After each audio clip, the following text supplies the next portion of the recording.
In the current module, you will study difference between a term electromotive force, in short written as EMF, the potential difference or the terminal voltage of a cell, and expression for internal resistance. Coming to this term electromotive force,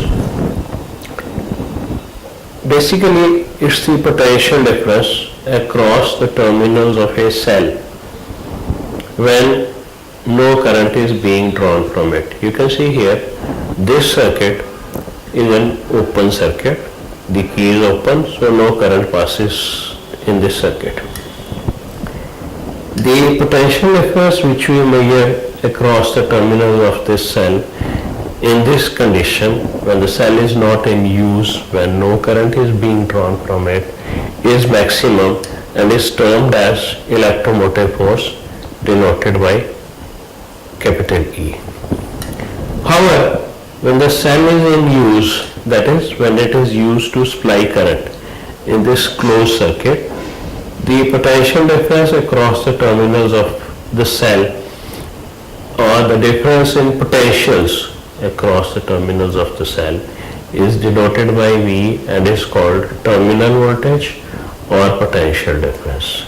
Here the cell is being used to drive a current I through an external resistance, also known as load resistance R. So here in this diagram, the potential difference which we measure is denoted by V and we call it terminal voltage. Here the cell is supplying current. In comparison, when the cell is not supplying current, the same potential difference measured across the terminals of the cell is called electromotive force or E. Remember, electromotive force, the term force here is a misnomer, a wrong name, but being used since long, so we'll continue to call it electromotive force. But as students of physics will remember that EMF is not a force, it is potential difference.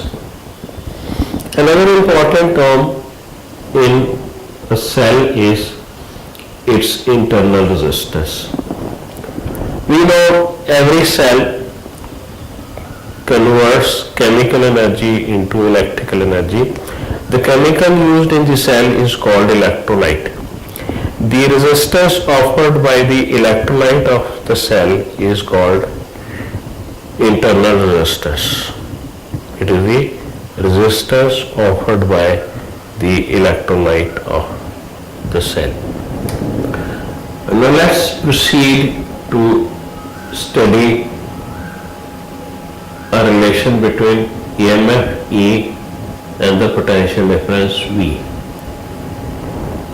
The potential difference across the terminals of the cell, that is the EMF of the cell E, is used to drive a current I through external resistance R and internal resistance of the cell, because current flows in this entire circuit, the total resistance being capital R plus small r. So by applying Ohm's law, the potential difference, which is capital E here, is current I into total resistance capital R plus small r, the external resistance plus the internal resistance, equal to I into R plus I into small r, that is internal resistance. By Ohm's law, IR is written as V, the potential difference across the resistance, plus IR. So this is the relation between the EMF E, the potential difference V, and the internal resistance. The relation clearly leads us to this conclusion that EMF exceeds the potential difference for a cell in use when it is supplying current. However, when we charge a cell, we have to force the current through the cell in opposite direction. So in such case, the cell has to be subjected to a potential difference V, which is greater than its EMF. Otherwise, the current cannot be passed through the cell. Then please note that when you charge a cell phone, the battery of a cell phone, the potential difference supplied by the charger, battery charger, exceeds the EMF of the battery being used in the cell. The relation E equal to V plus IR also leads us to expression for internal resistors.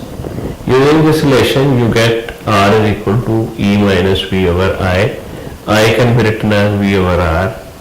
So R you can take in the numerator, E minus V by R.